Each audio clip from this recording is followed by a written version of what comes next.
नमस्कार विद्यार्थी मित्रांनो, कौटिल्य आय-एस अकॅडमीमध्ये स्वागत आहे. मी राकेश घुगे. आपलं नदी प्रणाली हा चॅप्टर चालू होता आणि नदी प्रणाली चॅप्टर चालू असताना आपण डिटेलमध्ये राज्यसेवा पूर्व मुख्यला कशा पद्धतीने न्यू पॅटर्ननुसार कसं विचारलं जाईल आणि यू-पी-एस-सीला मराठी माध्यमातून जे मुलं तयारी करत असेल, त्यांना कशा पद्धतीने अभ्यास केला पाहिजे आणि प्रश्न कशा पद्धतीने लिहायला पाहिजे. पूर्व मुख्यची डिटेलमध्ये तयारी होणार आहे. प्रॉपर व्यवस्थित लक्ष द्यायचं आहे. आपण एक-एक घ्यायला सुरुवात केलं होतं. हे बघा, हे आपलं इतकं झालेलं आहे आणि आता आपण कालच्या दिवशी म्हणजे मागच्या लेक्चरला काय घेतलं आणि ह्या लेक्चरपासून बघा आता काय घेणार आहे. आपलं हे सर्व झालं होतं. कोकणातील नद्या बघितलं आपण मागच्या लेक्चरमध्ये. सर्व डिटेलमध्ये कोकणातील नद्या बघितल्या. त्यानंतर तापी पूर्णा खोरे बघितले कालच्या लेक्चरमध्ये. नंतर नर्मदा खोरे बघितले. नंतर तुंगभद्रा बघितली. नंतर कावेरी नदीबद्दल डिटेलमध्ये माहिती बघितली. आणि या छोट्या-छोट्या ज्या नद्या आहे, ते आपण डिटेलमध्ये बघितलेलं होतं. नद्या काठावरची शहरे पण झाली, भारतातील सरोवरे, महाराष्ट्रातील सरोवरे, जगातील सरोवरे इथपर्यंत आपण आलेलो होतो. जगातील सरोवरे, महाराष्ट्रातील सरोवरे झाले आणि आता आपण हे चालू करणार आहे. पश्चिम वाहिनी ज्या लहान नद्या आहेत, त्या कोणकोणत्या आहेत, त्या आपण ज्या बघितल्या त्या महाराष्ट्रातील होत्या, म्हणजे त्या कोकणातील होत्या. अजून राज्यसेवा आपण मुख्यचा अभ्यास करत आहोत. यू-पी-एस-सी मुख्यचा अभ्यास करत आहोत. लिखाण काम करायचं आहे. त्यामुळे तुम्हाला डिटेलमध्ये माहिती पाहिजे. चला माझ्याकडे लक्ष द्यायचं आहे सर्वांनी. बघा पश्चिमेकडे वाहणाऱ्या लहान नद्या. बघा पश्चिमेकडे म्हणजे कुठे? अरबी समुद्राकडे. तुम्हाला माहिती आहे. आता आपला भारताचा नकाशा कधी बघितला? मी तुम्हाला इथे भारताचा नकाशा काढून दाखवतो. आपला हा भारताचा नकाशा आहे. बरोबर.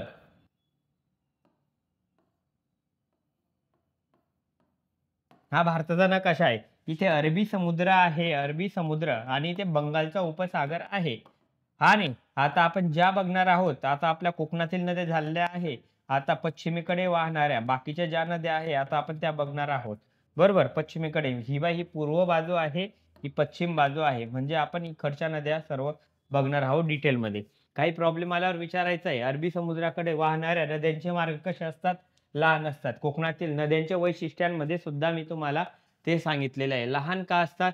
ते पश्चिम घाटावर उगम पावतात आणि नंतर त्या कुठे वाहतात? या साईडला वाहतात. म्हणून हे मार्ग कसे आहे? लहान आहे. ही नदी बघा, इथे शत्रुनिजी नाव काय आहे नदीचं? शत्रुनिजी. ही अशीच एक नदी आहे जी अमरेली जिल्ह्यात बघा कुठे उगम पावते? ते अमरेली जिल्ह्यातील दलकाव जवळ उगम पावते. शत्रुंजी नदी अमरेली जिल्ह्यामध्ये उगम पावते आहे. दलकाव जवळ उगम पावते. नंतर राजकोट जिल्ह्यातील अनियाली गावाजवळ भद्रा नदी उगम पावते. भद्रा इथे शत्रुंजी नदी आहे, ही पश्चिमेकडे वाहते. भद्रा नदी पश्चिमेकडे वाहते. नंतर पंचमह जिल्ह्यातील घंटार गावाजवळ दादर उगम पावते. दादर ही एक नदी आहे. ही इथे उगम पावते. साबरमती आणि माही ह्या गुजरातमधील 2 प्रसिद्ध नद्या आहेत. ह्या आपण वर माहिती याबद्दल बघितलेली आहे. वैतरणा ही नदी आहे. वैतरणाबद्दल पण आपण माहिती बघितलेली आहे. नाशिक जिल्ह्यातील त्र्यंबक टेकड्यावर ते उगम पावते. 670 मीटर उंचीवर ते उगम पावते. हे आपण बघितलेलं आहे. ब ब बघा इथे कालीनाडी, बेळगाव कालीनाडी ही एक नदी आहे. बेळगाव जिल्ह्यात उगम पावते आणि कारवारच्या उपसागरामध्ये ते जाऊन मिळते. कारवारचा उपसागर जे कर्नाटकचा जो किनारा आहे, त्याला कारवारचा किनारा असं सुद्धा म्हणतात. म्हणून तिथे म्हटलेलं आहे कारवारच्या उपसागराजवळ ती जाऊन मिळते. बघा बेट्टी नदी आहे. उगम हुबळी, धारवाड येथे याचा उगम होतो आणि 161 किलोमीटरचा प्रवाह ही कुठली नदी पार करते? बेट्टी नदी आहे. तुम्ही आपल्या महाराष्ट्राच्या बोर्डमध्ये महाराष्ट्र बोर्ड पुस्तकामध्ये असे वाचलेले नसाल किंवा जे सौदी सरांचं पुस्तक आहे, या नद्या तुम्ही वाचलेल्या नसाल. ही जी माहिती आहे ही प्रॉपर एन-सी-आर-टी म्हणून काढलेली माहिती आहे आणि मी स्वतः माहिती काढलेली आहे. त्यामुळे लक्ष द्यायचं आहे. बघा शेरावती ही कर्नाटकातील आणखी एक महत्त्वाची नदी आहे, जी पश्चिमेकडे वाहते. तुम्हाला माहिती आहे. शेरावती नदी कर्नाटकातील कुठे उगम पावते? आपण बघितलं होतं वर.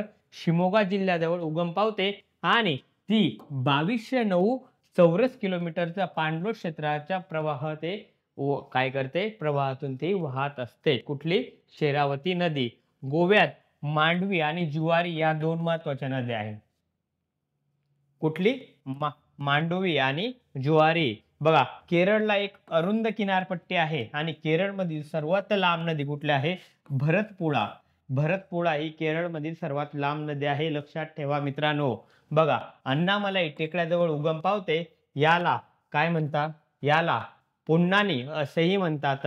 तो 5397 चौरस किलोमीटरचा निचरा करते.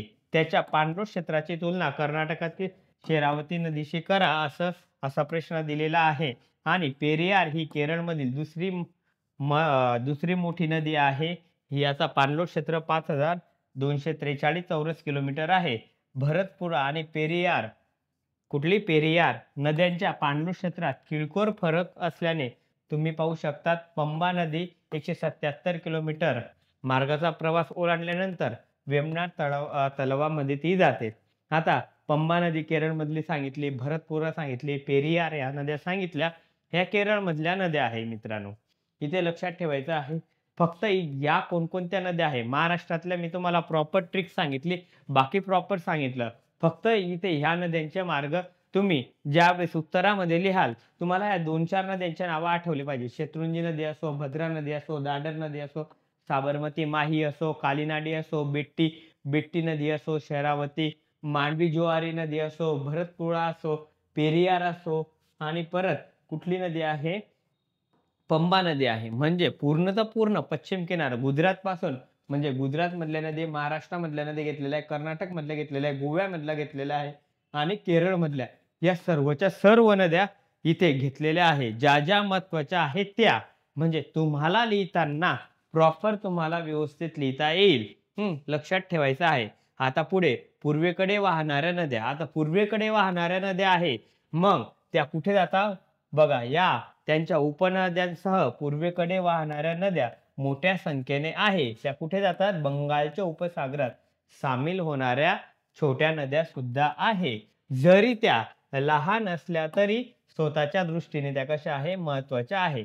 आता आपण माहिती बघताना पूर्वेकडे वाहणाऱ्या नद्यांपैकी इथे गोदावरी नदी बघितली, कृष्णा नदी बघितली, कावेरी नदी बघितली, परत ते झाल्यानंतर महानदी बघितली, पेन्नरू नदी बघितली. या तर नद्या तर आहेच, परंतु ह्या सुद्धा महत्वाच्या आहे. सुवर्णरेखा नदी, ज्यावर जमशेदपूर शहर वसलेलं आहे, ती नदी आहे. बैतरणी नदी आहे, ब्राह्मणी नदी आहे, वंशधरा नदी आहे, परत पेन्नर नदी आहे, कुठल्या आहे अजून? पालार नदी आहे, वैगई नदी आहे. या सुद्धा महत्वाच्या नद्या आहे. तुम्ही उत्तरामध्ये लिहिताना पूर्वेकडे वाहणाऱ्या नद्या, पश्चिमेकडे वाहणाऱ्या नद्या दोघांचा इथे उल्लेख करू शकतात. मी तुम्हाला प्रश्न सांगेल, प्रश्न लिहून देईल, त्यामध्ये सुद्धा मी उल्लेख केलेला आहे. आणि इथे जे जे माहिती थोडीफार कमी असेल ते मी प्रश्नांमध्ये कव्हर केलेली आहे. म्हणजे तुम्ही हे बघत असताना प्रश्न 100% ऐकायचे आहे. पुढे नदी व्यवस्था कशी आहे बघा. एका वर्षातील नदी व्यवस्था म्हणजे काय? एका वर्षातील नदींच्या प्रवाहातील पाण्याच्या प्रवाहाचा नमुना त्याची व्यवस्था म्हणून ओळखली जाते. म्हणजे नदी व्यवस्था म्हणजे काय? एका वर्षातील नदीच्या प्रवाहातील पाण्याच्या प्रवाहाचा नमुना त्याची व्यवस्था म्हणून ओळखली जाते. नदी व्यवस्था विचारलं तुम्हाला लक्षात यायला पाहिजे. कालांतराने मोजल्या जाणाऱ्या नदीत वाहणाऱ्या पाण्याचे प्रमाण म्हणजे काय आहे? विसर्ग आहे. लिहिताना नदी व्यवस्था म्हणजे काय? विसर्ग. हे पण तुमचं पाण्याचे प्रमाण किती आहे त्याला काय म्हणतात? विसर्ग म्हणतात.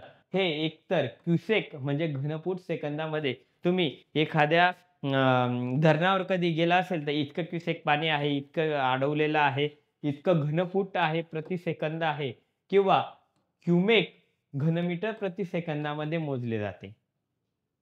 पाणी मोजताना कसे मोजले जाते? क्युसेक आणि घनफूट प्रति सेकंद किंवा क्युमेक घनमीटर प्रति सेकंदामध्ये ते मोजले जाते. हिमालयातून उगम पावणाऱ्या उत्तर भारतीय नद्या बारमाही आहेत, कारण त्या बर्फ वितळल्यामुळे हिमनद्यांद्वारे पाणी मिळते आणि पावसाळ्यात पावसाचे पाणी देखील मिळते. दक्षिण भारतातील नद्या हिमनद्यांमधून उगम पावत नाहीत. त्यांचा प्रवाह रचनेत चढ उतार दिसून येतो.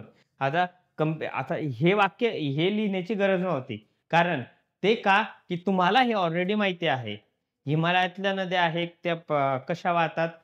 त्या वाहत असताना परत ऊन पडलं की परत बर्फ वितळतो आणि त्या बारमाही वाहत असतात. तर पठारावरच्या नद्या कशा असतात? हंगामी नद्या असतात. हे तुम्हाला माहीत आहे.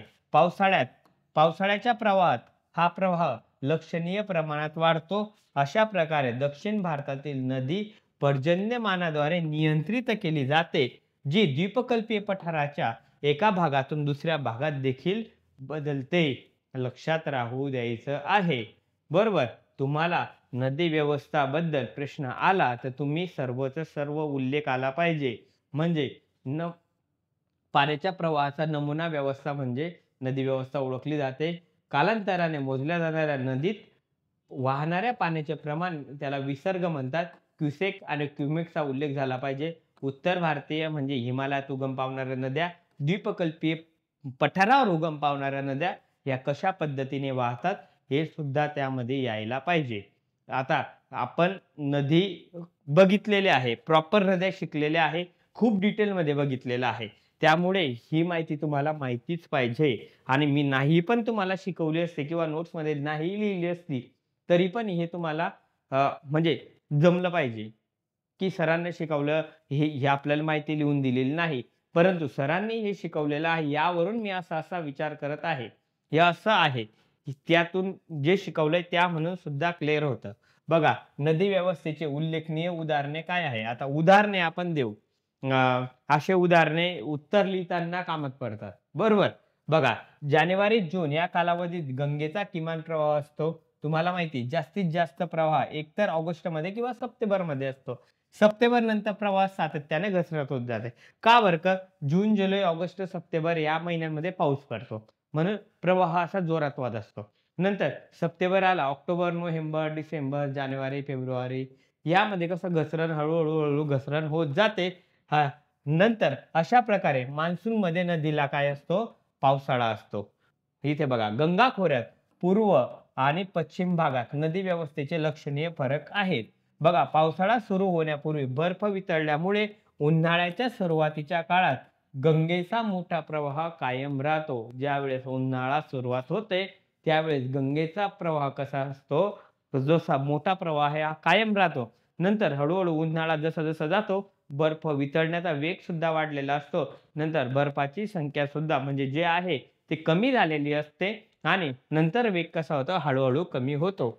बघा सुरुवातीच्या काळात मोठा प्रवाह हा कसा असतो? कायम राहतो. बघा फरक काय येते? गंगेचे सरासरी कमाल विसर्ग सुमारे 55,000 क्युसेक आहे. तर सरासरी किमान विसर्ग केवळ किती आहे? 1300 क्युसेक इतका आहे. फरक्का धरण गंगा नदीवर बांधलेलं आहे. तुम्हाला फरक्का धरणाबद्दल तुम्हाला माहिती आहे. तर किती आहे? इतकं जास्तीत जास्त तिथे इतकं पाणी साठतं. नंतर सरासरी किमान इतकं पाणी असतं त्यामध्ये. हिमालयीन नदीच्या तुलनेने 2 द्वीपकल्पीय नद्या त्यांच्या प्रणालीत मनोरंजक फरक दर्शवतात. बघा जानेवारीपासून तर जुलैपर्यंतच्या कालावधीत नर्मदेतून नर्मदेतून पाण्याचा विसर्ग खूप कमी प्रमाणात होतो. परंतु ऑगस्टमध्ये जेव्हा जास्तीत जास्त प्रवाह प्राप्त होतो, तेव्हा ती अचानक वाढते. कारण का? ज्यावेळेस परतीचा पाऊस चालू होतो, तेव्हा तो नर्मदेला देतो. त्यामुळे नर्मदेच्या नदी खोऱ्यामध्ये असं असतं. ऑक्टोबरमधील घसरण ऑगस्टमधील बघा ऑगस्टमधील वाढी इतकी नेत्रदीपक असते. गरुडेश्वर येथे नोंदवलेल्या नर्मदेतील पाण्याचा प्रवाह दर्शवतो, की कमाल प्रवाह किती आहे? 2300 क्युसेक आहे आणि किमान प्रवाह ज्यावेळेस उन्हाळा असतो, त्यावेळेस किती असतो नर्मदेचा? 15 क्युसेक असतो. बरोबर. म्हणजे खूप कमी होऊन जातो. एक नर्मदा नदी आहे. आता गोदावरी नदीची तुलना कधी केली? गोदावरीमध्ये मे महिन्यामध्ये किमान आणि जुलै ते ऑगस्ट सर्वाधिक पाणी सोडले जाते कारण पावसाळा त्यावेळेस असतो. ऑक्टोबर आणि नोव्हेंबरमध्ये पावसाचे प्रमाण जानेवारी ते मे या कोणत्याही महिन्यापेक्षा जास्त असते. बघा कुठे? ऑक्टोबर ते नोव्हेंबर. तरी ऑगस्ट नंतर पाण्याच्या प्रवाहामध्ये तीव्र घट होत असते. कशी घट होत असते? पावसाळा संपला की नंतर हळू पाण्याच्या प्रवाहामध्ये घट होते.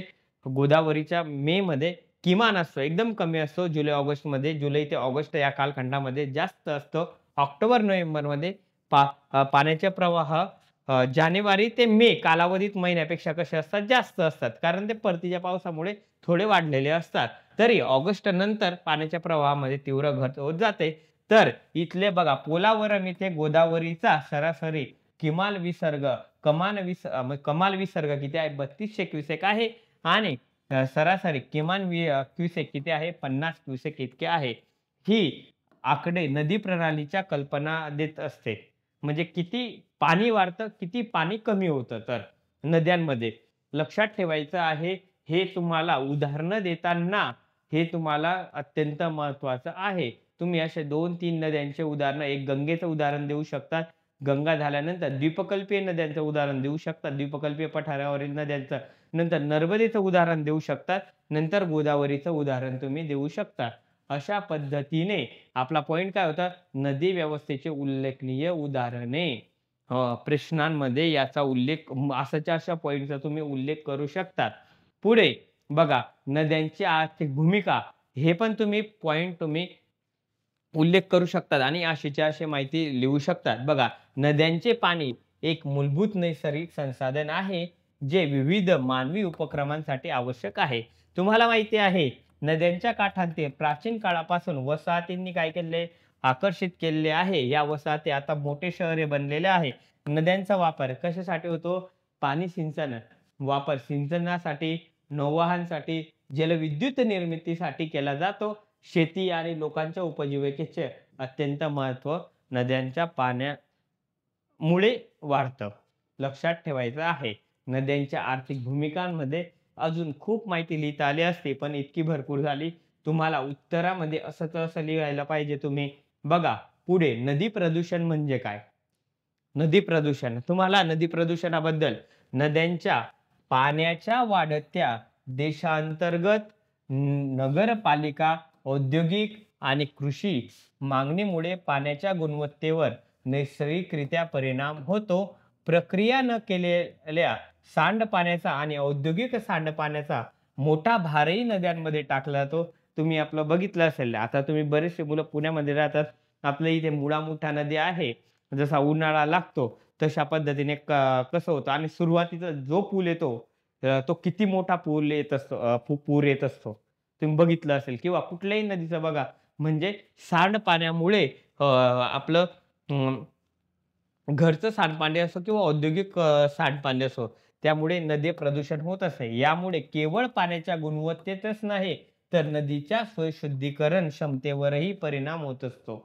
पुढे आपल्या नद्यांमधील वाढत्या प्रदूषणाच्या चिंतेमुळे नद्या स्वच्छ करण्यासाठी विविध कृती योजना सुरू करण्यात आलेल्या आहे. नदी स्वच्छ आता तुम्ही ऐकले असतील, की गंगा नदी संवर्धन किंवा गंगा स्वच्छता करणे, गोदावरी स्वच्छता करणे, अशा भरपूर कृती योजना आहे. मग तुम्हाला हा मुद्दा नदी प्रदूषण म्हणजे काय? नदी प्रदूषण म्हणजे काय? नद्यांमध्ये प्रदूषण केलं की नद्याचं पाणी खराब होतं, त्याला काय म्हणतात? नदी प्रदूषण असे म्हणतात.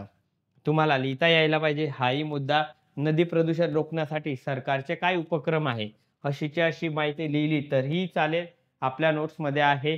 NCERTच्या पुस्तकातून मी काढलेले आहे. नदी प्रदूषण रोखण्यासाठी सरकारचे उपक्रम काय आहे?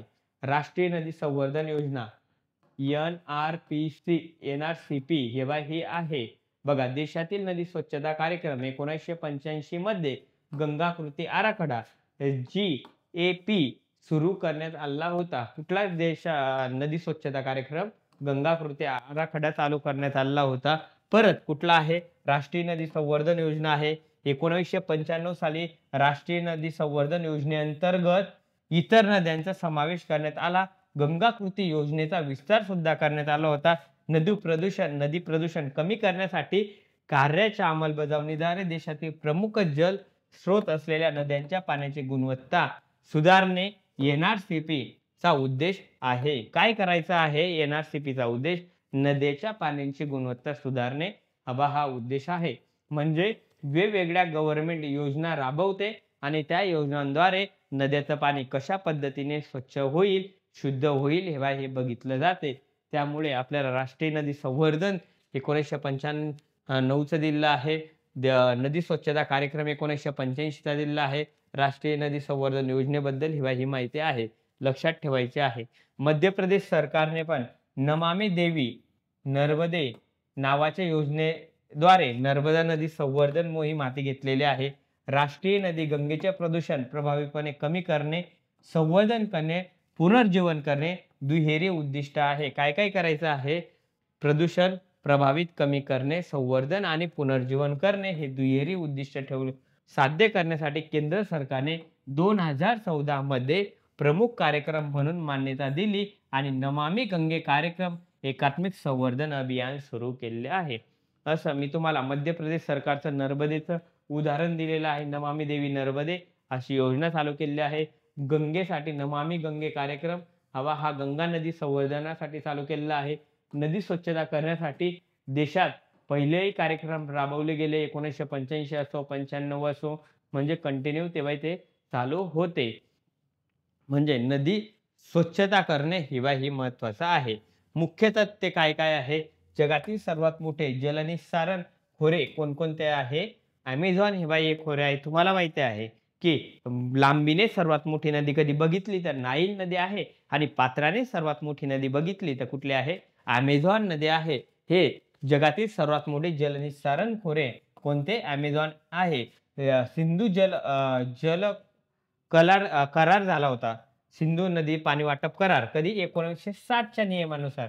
भारतात सिंधू नदी प्रणालीद्वारे वाहून नेले जाणारे एकूण पाण्यापैकी 20% पाणी वापरू शकते. हे पाणी पंजाब, हरियाणा, राजस्थानच्या दक्षिण आणि पश्चिम भागात सिंचनासाठी वापरले जाते. सिंधू पाणी वाटप करार कधी बघितला? 1960 मध्ये झालेला. इथे अशा नद्या होत्या स, बी, रा, ची, झा, सी अशा होत्या. म्हणजे खालती सतलज होती, बियास होती, रावी होती, चिनाब होती, झेलम होती आणि सिंधू होती. वरच्या 3 नद्यांचं पाणी ची, झा, सी या नद्यांचं पाणी पाकिस्तानला दिलं होतं. परंतु पूर्ण 100% दिलेलं आहे का? नाही. यातलं 80% पाणी पाकिस्तानला आणि 20% पाणी कोणाला होतं? इंडियाला होतं. असंच सबीरा म्हणजे सतलज, बियास, रावी या नद्यांचं पाणी 80% पाणी इंडियाला आणि 20% पाणी पाकिस्तानला. अशा पद्धतीने सिंधू पाणी वाटप करार 1980 साली झालेला आपल्याला दिसतो. लक्षात ठेवायचं आहे मित्रांनो. बघा सुंदरबन विषयी सांगतो मी तुम्हाला. सुंदरबन त्रिभुज प्रदेशाला त्याचे नाव सुंदरीच्या झाडावरून मिळालेले आहे. जे दलदलीच्या प्रदेशामध्ये कसे वाढते? चांगले वाढते, मोठ्या प्रमाणात वाढते. हा जगातील सर्वात मोठा आणि वेगवान वाढणारा त्रिभुज प्रदेश आहे. बघा रॉयल बंगाल वाघाचे घरही हा प्रदेश म्हणून ओळखला जातो. कॅस्पियन समुद्र असो, डेड सी असो आणि अरब समुद्रासारख्या मोठ्या प्रमाणावरील तलावांना काय म्हणतात? समुद्र असे म्हणतात किंवा सरोवर म्हणतात. हे समुद्र ही वापरणे योग्य नाही. याला आपण सरोवर असे यांना म्हणतात. जगाच्या पृष्ठभागावर 71% भाग पाण्याने व्यापलेला आहे. परंतु त्यातील 97% पाणी कसं आहे? खारट आहे. ताजे पाणी उपलब्ध असलेले 3% पाण्यांपैकी 1/4 पाणी कसे आहे? बर्फाच्या स्वरूपात आहे. फक्त 3% पाणी 3%पैकी 71 3/4 पाणी म्हणजे जवळ किती? 75% पाणी हे कसे आहे? बर्फाने व्यापलेले आहे आणि इथलं फक्त 25% पाणी हे वापरण्याजोगे आहे. अशा पद्धतीने ही माहिती तुम्ही उत्तरांमध्ये ऍड करू शकतात. नदीच्या पाण्याच्या वापराची व्याप्ती. बघा पाण्याच्या वापराची व्याप्ती कशी आहे तर नदीचे पाणी खालील प्रकारे वापरले जाऊ शकते. कसे? धरणे बांधणे म्हणजे नद्यांवर मोठमोठे धरणे बांधणे. आता आपण धरणे बघितले ते धरणे किंवा पुढे बघणार आहे ते नदीला समांतर कालवे बांधणे. इंदिरा गांधी कालवा बांधलेला आहे. सतलज नदीवर धरणे अनेक बांधलेले आहे. सिंचन वाढवणे म्हणजे कसं की पाणी जिरवणे, नदीजोड प्रकल्प करणे. ज्या भागात नदी गेलेली आहे, आता कृष्णा नदीवर नदीजोड प्रकल्प केला आहे. आंध्र प्रदेशमध्ये गोदावरी नदीवर नदीजोड प्रकल्प केला आहे. बंधारे बांधणे, छोटे छोटे बंधारे नदीवर कधी बांधले तर पाणी अडवलं जाऊ शकतं आणि प्रॉपर वापरलं जाऊ शकतं. या गोष्टी तुम्हाला माहिती आहे. समजलं का? इथे लक्षात ठेवायचं आहे नदीच्या पाण्याचा वापराची व्याप्ती कशा पद्धतीने होते? धरणे बांधून होऊ शकते, नदीच्या समांतर कालवे बांधणे, सिंचन वाढवणे, नदीजोड प्रकल्प, बंधारे बांधणे, अशा पद्धतीने पाण्याचा वापराची व्याप्ती वाढते. आणि नदीच्या पाण्याच्या वापराच्या काय-काय समस्या आहेत? पुरेशा प्रमाणात उपलब्ध नसणे. म्हणजे नदीचं पाणी वापरायचं कधी असेल, तर तितक्या मोठ्या प्रमाणात पाऊस पडत नाही आणि ते तितक्या मोठ्या प्रमाणात उपलब्ध नसते आणि जिथे पाऊस पडतो तिथलं पाणी आपण जास्त अडवत पण नाही. तुम्हाला माहिती आहे, पाण्याचा असमान हंगामी प्रवाह म्हणजे पाणी कायमस्वरूपी सारखं वाहत नाही. ते असमान वाहत असतात. असमान वाहत असतात कसं? की आता तुम्हाला माहिती आहे, की जुलै, ऑगस्ट, सप्टेंबर या महिन्यामध्ये पाणी जास्त मोठ्या प्रमाणात वाहतं. ऑक्टोबर, नोव्हेंबर या महिन्यामध्ये थोडं कमी होतं आणि डिसेंबर, जानेवारीपासून एकदम कमी होतं. तर मार्च, एप्रिल, मेच्या या कालखंडामध्ये द्वीपकल्पीय पठारावरच्या नद्यांमध्ये ते पाणीच नसतं. म्हणजे एकदम कमी प्रमाणात असतं. म्हणजे पाण्याचा असमान हंगामी प्रवाह आहे. राज्या-राज्यांमध्ये पाण्यामध्ये वाद चालू आहे. म्हणजे तुम्हाला उदाहरण देतो. महाराष्ट्र आणि तेलंगणामधला वाद कधी बाभळी बंधाऱ्यावरून वाद चालू पाण्याच्या वापरांमधून वाद चालू आहे. तुम्ही कायमस्वरूपी पेपरमध्ये न्यूज वाचत असाल, कावेरी नदीचं पाणी म्हणजे केरळ आणि कर्नाटकमध्ये कायमस्वरूपी वाद असतो. तामिळनाडू, कर्नाटकमध्ये पाण्याच्या वापरावरून वाद असतो. असा वाद चालू आहे. जलप्रदूषण मोठ्या प्रमाणात होतं. सांडपाणी, औद्योगिक घनकचरा त्यामध्ये टाकतात. हे पण आहे. नदीच्या पाण्यात गाळ साठणे. गाळ भरपूर मोठ्या प्रमाणात साठलेला असतो. तो सुद्धा काढला जात नाही. ह्या पण एक पाण्याच्या वापराची समस्या बनलेली आहे. पुढे बघा, थॅवेलगेच्या दिशेने वसाहतीच्या विस्तारामुळे वाहिन्यांचे संकुचित होणे. म्हणजे जिथे वसाहती केलेल्या आहे, तिथे वाहिन्यांचं काय झालं आहे? संकुचितपणा झालेला आहे. म्हणजे तुम्ही पुण्याचं उदाहरण घेऊ शकता. असे भरपूर ठिकाणे आहे, की तिथे वसाहतीच्या विस्तारामुळे वाहिन्यांचे संकुचित झाले आहे. म्हणजे छोटे-छोटे झालेले आहे. अशा पद्धतीने ज्यावेळेस प्रश्न विचारला जाईल, त्यावेळेस तुम्हाला डिटेलमध्ये हे लिहिता यायला पाहिजे. पश्चिम वाहिन्या नद्या, लहान ज्या नद्या आहेत त्याबद्दल मी तुम्हाला सांगितलं. ते झाल्यानंतर पूर्वेकडील वाहणाऱ्या नद्यांबद्दल मी तुम्हाला प्रॉपर सांगितलं. ते झाल्यानंतर नदी व्यवस्थाविषयी मी तुम्हाला प्रॉपर बोललेला आहे. नदी व्यवस्थेचे उल्लेखनीय तुम्हाला इथे उदाहरणं दिलेली आहे. कशा पद्धतीने नद्या वाहत असतात. म्हणजे तुम्हाला गंगा नदी असो, गोदावरी नदी असो, नर्मदा नदी असो, इथले प्रॉपर उदाहरणं दिलेले आहे. नद्यांची आर्थिक भूमिका कशा पद्धतीने बजावली जाते, हे पण तुम्हाला सांगितलं आहे. नदी प्रदूषण म्हणजे काय, याबद्दल पण मी तुम्हाला सांगितलं आहे. नदी प्रदूषण रोखण्यासाठी सरकारचे कोणकोणते उपक्रम राबवले पाहिजे, कोणकोणते उपक्रम राबवत आहे. तुम्हाला मध्य प्रदेशचं उदाहरण दिलं, नमामि गंगेचं उदाहरण दिलं. याबद्दल तुम्हाला सांगितलं. प्रमुख तथ्याबद्दल बोलताना आपण Amazon नदीचं उदाहरण घेतलं आणि सिंधू पाणी वाटप कराराविषयी आपण इथे बोललेलो आहे. सुंदरबनविषयी तुम्हाला बोललो आणि बाकीतल्या जगाच्या जे सरोवर आहे, कॅस्पियन, डेड सी आणि अरब समुद्रावर बद्दल आपण बोललेलो आहे आणि त्यानंतर किती टक्के पाणी जगात आहे, किती वापर, किती खारट हे मी तुम्हाला सांगितलं. त्यानंतर बघा, नदीच्या पाण्याच्या वापराची व्याप्ती आपण बघितली. त्यानंतर आपण नदीच्या पाण्याच्या वापराच्या समस्या बघितलेल्या आहे आणि हे तुमच्या प्रश्नामध्ये डिटेलमध्ये यायला पाहिजे. तरच तुम्हाला चांगले मार्क भेटतील. तुम्हाला मी प्रश्न दाखवतो पुढच्या लेक्चरला कशा पद्धतीने लिहिलेलं आहे. तुम्हाला तेव्हा समजेल. पुढे बघा, आपण जे तलाव बघितले, कुठे-कुठे, कोणकोणते तलाव आहेत, चिल्का, पुलिकत मी तुम्हाला मॅपमध्ये दाखवले. इथे वर, सर तुम्ही हे वरच माहिती का नाही टाकले? कारण लिहिताना ते तुम्हाला मी तिथे पण सांगितलं. हे जे सांगितलं हे महाराष्ट्राबद्दलचे तलाव आहे, हे भारतातले तलाव आहे, हे जगातले तलाव आहे, हे सांगितलं. हे तलाव, हे म्हणजे सरोवर हे जे बघितले, या सरोवरांबद्दल आता मी तुम्हाला कशा पद्धतीने लिहायचं आहे ते सांगतो.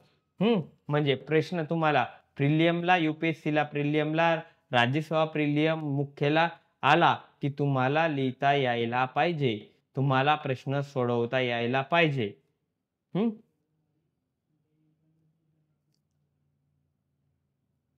भारतातील तलाव बघा, भारतात अनेक तलाव आहेत, जे आकार आणि इतर वैशिष्ट्यानुसार एकमेकांपेक्षा वेगळे आहेत. तुम्हाला माहिती आहे, बहुतेक तलाव कायमस्वरूपी असतात हे पण माहिती आहे. काही तलावांमध्ये केवळ पावसाळ्यात पाणी असते.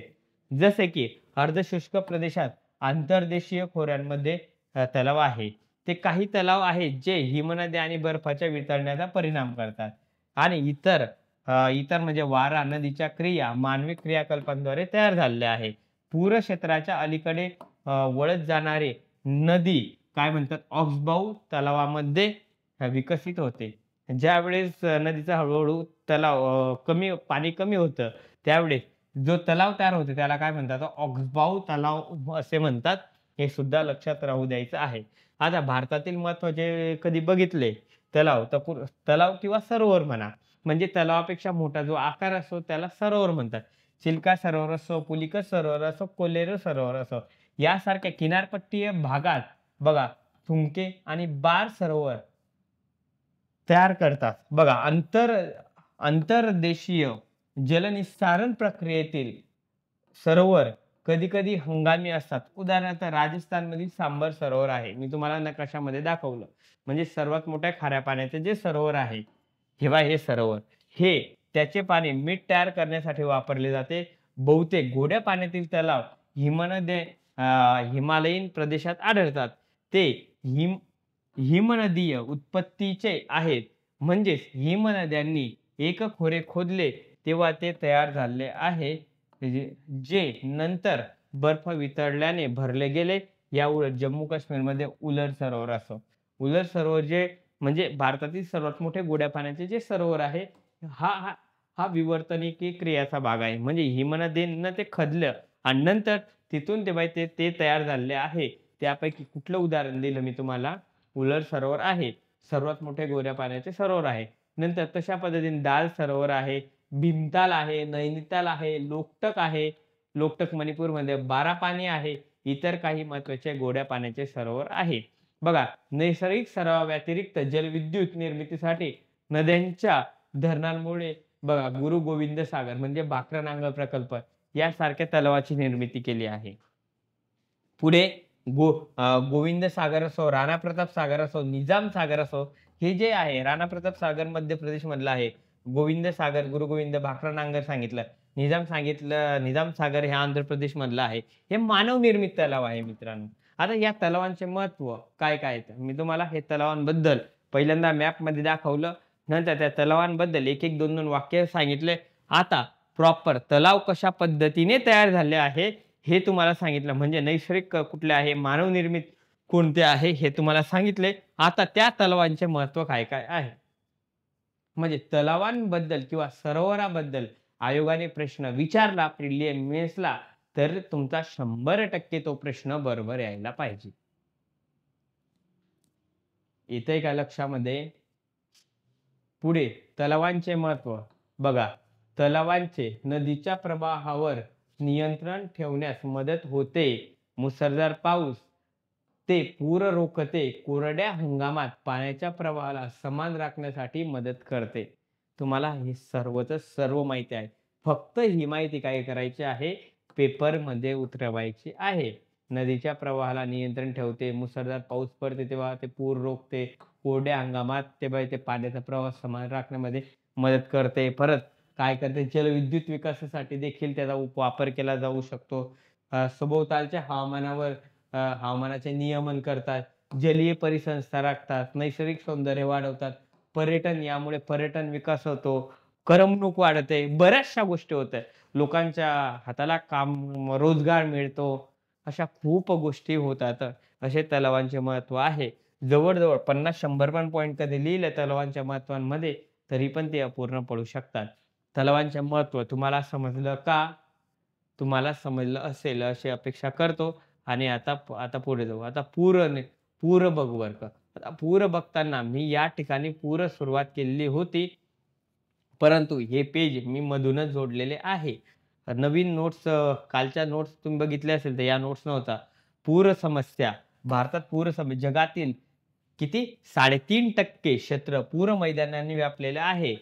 कुठलं? जगातील 3.5% क्षेत्र पूर मैदानाने व्यापलेले आहे आणि या 3.5% क्षेत्रावर जवळ-जवळ किती टक्के लोकसंख्या राहते?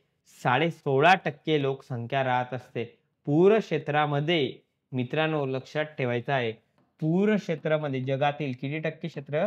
3.5% क्षेत्र पूर मैदानाने व्यापलेलं आहे आणि यामध्ये 16.5% लोकसंख्या या पूर क्षेत्रांमध्ये राहत असते.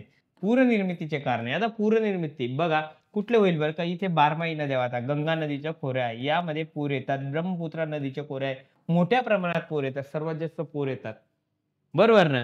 नंतर ह्या अशा काही नद्या आहेत. गोदावरी नदी असो, महानदी, ब्रह्मणी, दामोदर, हुगळी, येथे कृष्णा नदी असो, पेन्नरू नदी असो, कावेरी नदी असो या ठिकाणी या नद्यांना काय येतात? पूर येत असतात. इथले सतलज असो, बियास असो या नद्यांना पूर येत असतात.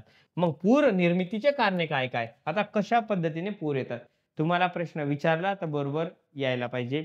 म्हणजे डिस्क्रिप्टिव्ह पॅटर्नमध्ये म्हणतोय मी. प्रिलियमला प्रश्न विचारणार नाही. कारण शक्यता कमी आहे. पण डिस्क्रिप्टिव्हमध्ये पूर निर्मितीचे कारणे. कशी कारणे? अतिवृष्टी झाली की पूर येतात. म्हणजे पाऊस जास्त पडला. शुष्क आणि अर्धशुष्क प्रदेशामध्ये अचानक पाऊस पडला, अचानक वृष्टी होते. त्यावेळेस नदीला मोठ्या प्रमाणात पूर येतात. बघा नदीची नागमोडी वळणे असतात. म्हणजे नदी वाहत असताना आता ही नदी वाहते. नदीची अशी वळणे कधी असले तर लोक काय करतात या ठिकाणी येऊन राहतात. इथे येऊन राहतात आणि नदीचा प्रवाह असा आहे. तर नदीच्या ह्या नागमोडी वळणे कधी असतात? असं अचानक पूर येतो, हे बाय सरळ होऊन जातं. मग इथले लोक काय होतात? इथे नुकसान होतं. शेती असो, लोकरात असो, काही असो, ह्या भागात इंडस्ट्रियल भाग असो, इथलं नुकसान होतं आणि हा हा जो तयार होतो, याला चंद्राकार सरोवर असे म्हणतात. किंवा नालाकृती सरोवर असे याला म्हणतात. म्हणजे ही नदीची नागमोडी वळणे सुद्धा पूर येण्यासाठी कारणीभूत आहे. नद्यांमध्ये ज्या ठिकाणी नद्यांचा उगम झालेला असतो, तिथे आजकाल वृक्षतोड मोठ्या प्रमाणात होते. वृक्षतोड अति मोठ्या प्रमाणात झाली, की मृदेची धूप होते आणि पूर मोठ्या प्रमाणामध्ये पूर येत असतो. नदीच्या दरीतील उतारावरील शेती. बरोबर. ज्यावेळेस नदीच्या दरीत आपण उतारावरची शेती करतो आणि या ठिकाणचे झाडं तोडतो, म्हणजे ही उतारावरची शेती सुद्धा पूर येण्यासाठी कारणीभूत आहे. नदीचा प्रवाहात असलेले धरण ज्यावेळेस फुटतं, त्यावेळेस पूर मोठ्या प्रमाणात येतो. बरोबर. तसंच धरण फुटलेलं होतं इथे अंबी नदीवरचं. तुम्ही पुणे इथली घटना ऐकलेली असेल. यामुळे पुणे शहर पाण्याखाली गेलेलं होतं. अशा भरपूर ठिकाणे आहे. त्सुनामी आली तर पूर येत असतात. बरोबर. आत्ताच 2004 मध्ये जावा सुमात्रा, इंडोनेशिया बेटे आणि भारताच्या किनारपट्टीवर त्सुनामी आली होती. त्यावेळेस पूर मोठ्या प्रमाणात आले होते. मग पूर पूर येण्याची अशी कारणे आहेत. तर पूर नियंत्रण कार्यक्रम आणि धोरण हे गव्हर्नमेंट सुद्धा राबवत असते. नियंत्रण करण्यासाठी काय करायला पाहिजे? म्हणजे नद्यांवर धरणं बांधायला पाहिजे. बरोबर ना? नद्यांवर बंधारे टाकायला पाहिजे. नदीतला गाळ काढायला पाहिजे. वृक्ष झाडे लावले पाहिजे. बरोबर. वसाहतीमध्ये नदीच्या पात्रामध्ये कोणते लोकं राहणार नाही याची काळजी घेतली पाहिजे. बरोबर. सी-आर-झेड एरिया व्यवस्थित केला. आता तुम्ही म्हणाल, की "सर ही माहिती लिहिली का?" हे लिहिण्याची गरज नाही. हे तुम्हाला पण आठवली पाहिजे. हां, व्यवस्थित लक्ष द्यायचं आहे. व्यवस्थित असं आठवायचं आहे, की असं-असं करण्यासाठी काय-काय केलं पाहिजे. पहिल्यांदा तुम्ही डेव्हलप व्हा. डेव्हलप होण्यासाठी तुम्हाला विचार करायला लागा, की अशी घटना आहे, या घटनेसाठी मला असा विचार करायला पाहिजे. फक्त हे कुठे उतरवायचं आहे? हे पेपरमध्ये उतरवायचं आहे. बघा पूर नियंत्रण कार्यक्रम आणि धोरण गव्हर्नमेंट राबवते. भारत सरकारने 1954च्या विध्वंसक पुरामुळे राष्ट्रीय पूर व्यवस्थापन कार्यक्रम हाती घेतला आणि कार्यक्रमाचे आयोजन 3 टप्प्यामध्ये पार पाडले. आता 3 टप्प्यांमध्ये कशा पद्धतीने पार पाडले? तत्कालीन किंवा तत्पर अवस्था असो, लघु सत्र उपाययोजना असो आणि दीर्घ सत्र उपाययोजना. तत्कालीन अवस्था म्हणजे कसं, की ज्या भागामध्ये जास्त पूर येतात, तिथे 2 वर्षाच्या कालावधीतली सकल आकडेवारी जमा केली आणि पूर संरक्षण उपाययोजनेला अंमलबजावणी केली. जिथे कायमस्वरूपी आणि पूर येत असतात पहिल्यांदा. म्हणजे ही कुठली आहे? तत्कालीन तत्पर व्यवस्था आहे आणि लघुसत्र उपाययोजनामध्ये 5 वर्षात निवडलेल्या स्थानावर भर दिलेला आहे. म्हणजे 5 वर्षांमध्ये म्हणजे पहिल्यांदा इथे तत्पर, इथे जास्त प्रमाणात म्हणजे ब्रह्मपुत्रा नदीच्या खोऱ्यामध्ये, गोदावरी नदीच्या खोऱ्यामध्ये मोठ्या प्रमाणात पूर येत होते. इथे 2 वर्षाच्या कालावधीत सकल आकडेवारी गोळा करणे आणि पूर संरक्षण उपाययोजना राबवून त्याची अंमलबजावणी करणे. मग लोकांना पूर आल्यावर काय करायचं? घरं कशा पद्धतीने बांधायचे, अजून स्वतःचा बचाव कशा पद्धतीने करायचा, तत्पर उपाययोजना कशा पद्धतीने करायची, ह्या गोष्टीचं प्रशिक्षण प्रॉपर दिलं जातं. हे तत्परतेसाठी आहे. लघुसत्रासाठी म्हणजे इथे त्यापेक्षा कमी याच्यात येतात. 5 वर्षात निवडणाऱ्या स्थानावर काय करायचंय, भर द्यायचा आहे.